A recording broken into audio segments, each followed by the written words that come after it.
नमस्कार, मी मनोहर पवार. TV1 मराठीवर सर्वांचं स्वागत आहे. सांगली जिल्ह्यात खरीप पूर्व मशागतीच्या कामाला आता चांगलाच वेग आलेला आहे.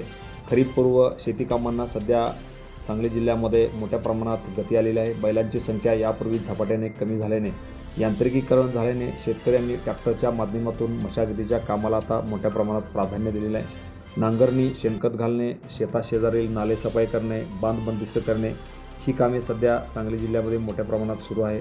आता ट्रॅक्टरच्या साहाय्याने सर्व कामे आटोपली जात आहेत. याशिवाय उन्हाचा तडाखा अधिक असल्याने पहाटे लवकर व रात्री उशिरा ही कामे सध्या मोठ्या प्रमाणात सुरू झालेली आहेत. तालुक्याच्या ठिकाणी उन्हाचा पारासुद्धा आता वाढलेला आहे. मे महिन्यात तर तापमान 42पर्यंत गेलेलं असल्यामुळे उन्हाचा आगडोंब सध्या सर्वत्र उसळलेला आहे. तरी जगाचा पोशिंदा असणारा शेतकरी रखरखत्या उन्हात खरीपपूर्व शेतीच्या मशागतीच्या कामामध्ये सध्या गुंतलेला आहे.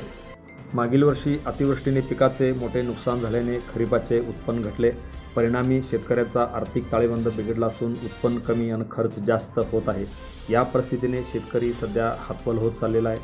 शेतकरी सध्या खरीपपूर्व मशागतीच्या कामात व्यस्त आहे. यंदा वेळेवर पाऊस पडेल, पेरणी वेळेवर व्हावी या आशेवर रखरखत्या उन्हामध्ये शेतकरी आपले भविष्य आजमावताना दिसत आहे. आता केवळ 15 ते 20 दिवस या खरीपाच्या हंगामासाठी राहिलेले आहेत. अनेक शेतकरी आता मोठ्या प्रमाणात आपली शेती नांगरणी करताना या ठिकाणी दिसत आहेत. त्यामुळे उन्हाळा जरी असला तरीसुद्धा दुपारी 2 ते 3 तास विश्रांती घेऊन शेतकरी मात्र आपल्या मशागतीला जोरदार सुरुवात केलेली आहे. धन्यवाद. Press the bell icon on the YouTube app and never miss another update.